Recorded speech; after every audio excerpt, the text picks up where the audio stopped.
Beach FM, locals talking to locals. Beach FM, great to welcome back the Chair of Energize Otaki, Leigh Ramsey. Good morning and welcome.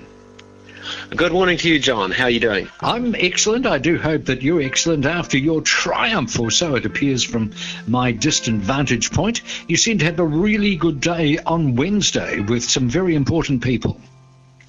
Yes, well, Wednesday was the official opening and launch ceremony of our two community-owned solar farm installations in Otaki. One at the wastewater treatment plant owned by KCDC, powering their facilities, and a smaller system tapped onto the third system at the Otaki College with Andy Fraser there. So these two systems generate revenue off the sun that goes through our books, so to speak, and we disperse that into the community for energy efficiency projects. So that's the game we've been planning, and flicking the switch yesterday officially was the start of that whole initiative. How wonderful.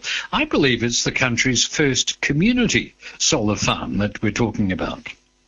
Yeah, absolutely. So that's why it was such a milestone, really, to celebrate. And we'll cover off who was there in a minute. But the thing is that being the first, it's always the hardest. And many have tried and failed. And many community groups in this area who have all the best intentions, like we did, they just come unstuck at various different points in the go-around, like whether it's their portrayal of being unified, or that they don't have the various special needs within their group to give council confidence or give investors confidence, or, the model as well, which we think is unique. So it is very unique, and we're very proud.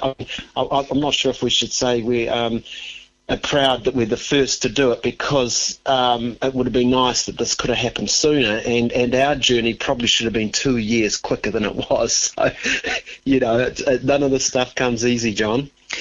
Were those 2 years useful in terms of the technology improving over that time?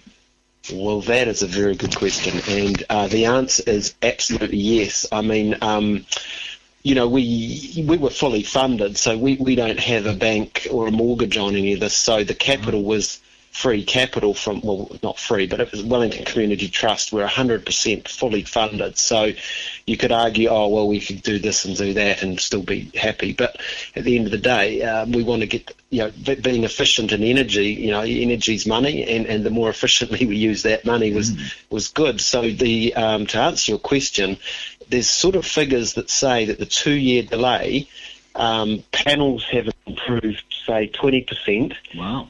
In terms of power output, and the cost of them has reduced by 20%. So, in round figures, you could say, well, we're sort of, 40% more efficient than when we started this, but we've lost the revenue of the 2 years. Sure. So, you could split it many ways, but at the end of the day, we've got there, which is probably the most important thing. So what were the roadblocks that you faced, Leigh? Were they mainly regulatory? Were they just bureaucratic roadblocks that you faced?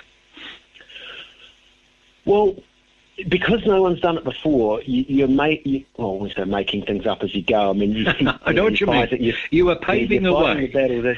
You're fighting the battles as they appear in front of you, and you do end up with a situation. I mean, we are, we are 100% poster child for this whole thing because of what we've achieved. So the idea of it's pretty much landlocked land, so that council has leased to us at a peppercorn type rent, and to do that there was a massive involvement at council, because the first thing council could be claiming to do is gifting this group, council land, which is owned by the citizens, the community, really. I mean, we are part of a community with a council that's supposed to look after us. And so we had to work through that, and because the land was landlocked, it was at the back of the wastewater treatment plant. The plant was never going to expand there and probably never be used for anything else. To get that was kind of a given from day one, but to get it through the system, because it hasn't been done before, that was very involved. And, that's just one example. But with a willing council, with a coherent group of individuals and a structure, we were an incorporated society at the time, and we're about to become a charitable trust. So we had all the things in a row. We just had to massage them along the way. A willing mayor and with Guru and the local councillor James Coots, we wouldn't have got anywhere without their support and their roles in terms of pushing it through the management side of council, and then us convincing the operational people and the senior managers that this was a winner. Because there's not many more groups in the country that would be more risk averse than local council, because they get it from both ends. Sure. And they get it really hard. Well, that's wonderful. I can see another income stream opening up in that you could well set yourselves up as a consultancy for other community groups who want to tread the same path. Well, absolutely, John. I mean, we are.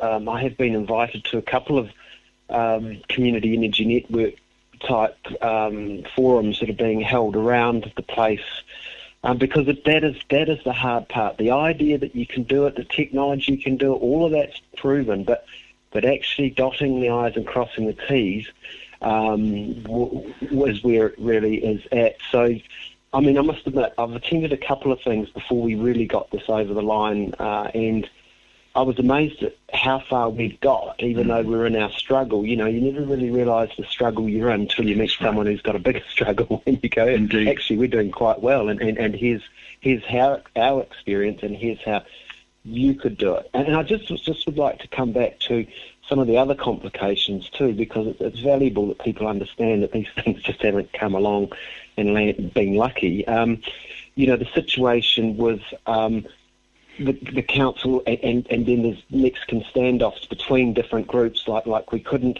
get a lease in principle without the council saying that the council knowing that the funder had approved it, and then vice versa. Right. The funder would, and that took quite a little while just to massage through. You'd think it would be easy, but it's just not that easy, and that's why no one's achieved it. So we're very honoured to have got this far. How wonderful. Let's get on to the guest list of the function on Wednesday. It seems to be pretty impressive.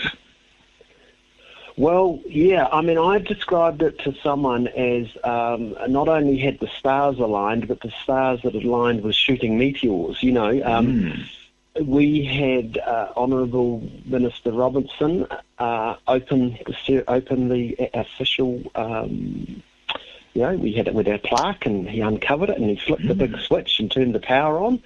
And it was such an honour to have that sort of governmental clout supporting the project, and I'll come back to him in a minute. We also had Minister Shaw, the Climate Change Minister, attend.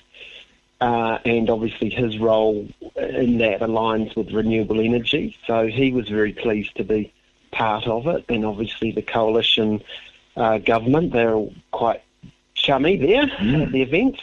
And we also had the local national candidate, Tim Crossley, attend. And it all came about, we were trying to show our political neutrality. Yes. But we also didn't want to make it a political event, but by default, but it was a celebration, and that was their invitation, was to celebrate our event. And I must say, Teresa, the local Labour candidate who arranged Minister Robertson to attend, was pivotal. Her local team, very pivotal. I met with her one day, just a random appointment. She wanted to know about Energize Otaki a few months ago, and sat down and she said, "Oh my God, I have to get the big guns here to see what you're doing." Wow. And obviously that supports her campaign too. So, yeah, and we also had some very interesting. We had the CEO of ECA, which is the Energy Efficiency Conservation Authority, which is a government department, attend. Andrew Casely is his name, and he's a little dynamo, and he was very interested, and once he's invited us into his offices to brief his team. He's also wants to do a joint case study jointly authored case study on what we've achieved, because again at ICA they see these groups trying to get these things over the line, want to help them, but again ICA as a government department hasn't had to deal at the coalface like we have, so that was really good. And there was some spin-off too, because a lot of the people involved in Energize Otaki, we some of us are refugees from the clean technology indeed system that was running up here, and we're still there. We're still doing what we're doing, and it was great to brief people like that on how does New Zealand transition to more biofuels and waste to energy stuff, recovering waste energy from plastics and things like that. So it's good to get in their ears, if they're going to come out and eat our sausage rolls and stuff. You can bend some ears as well, can't you? So that's wonderful. Absolutely. In what capacity was the Minister of Finance there, Grant Robertson? How did it tie in with his ministerial roles? Right. Well, that is a very good question. Now, he was almost there acting as an apology for Minister Woods. Megan Woods is Minister of Energy, and we had briefed her through CNs, which is a renewable technical group, and that we were getting close to this some time ago, probably a year ago, and she said, "Oh, that's very interesting. I would like to attend that launch," and indicating that she was very keen to open the facility. And as we got closer, then COVID came, and now she became Minister of Everything. And so really, because Grant was local, it became appropriate that he could replace her. But he has very strong interest in community resilience, and as he spoke, he was very genuine about his support for this, and activities like this that help communities be resilient. He made an interesting statement, really. He said, look, you could say at the central government end, we really, he didn't use these words, but I'll paraphrase, the ambulance at the bottom of the cliff. There's so many things that don't work in society, or things that go wrong. And he said, if we can, things like what we're doing at Energize Otaki at the front end, home insulation, curtain banks, getting people riding bikes instead of burning fuel, all this sort of thing. So that's providing community resilience that they don't have to deal with when all that doesn't happen at the other end. So it was a very good honour to, it was incredible to listen to these people come in, and without knowing all the ins and outs of it, they're not fools at all. And it's always an honour to get the feedback and the accolades from people like that. So it was a damn good day. A great day, and obviously Grant Robertson, a really influential member of the government, and friends in high places are not a bad thing to have. And certainly it appears that you've achieved so much, certainly with the 2 solar farms, but also with the contacts you've made and the path that you are treading. We're very proud of you, Leigh. Thank you very much for joining us here this morning. Leigh Ramsey, Chair of Energize Otaki.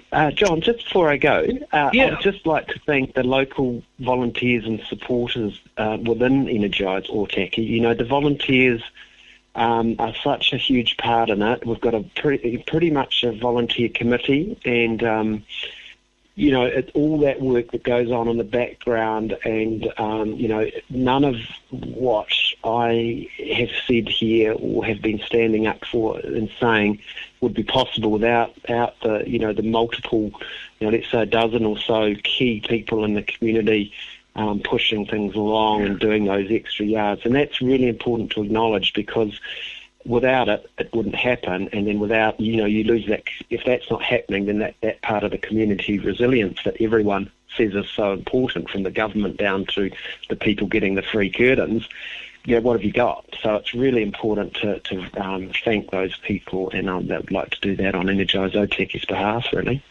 Leigh Ramsey, thank you for your company this morning. John, thank you. 106.3 Beach FM.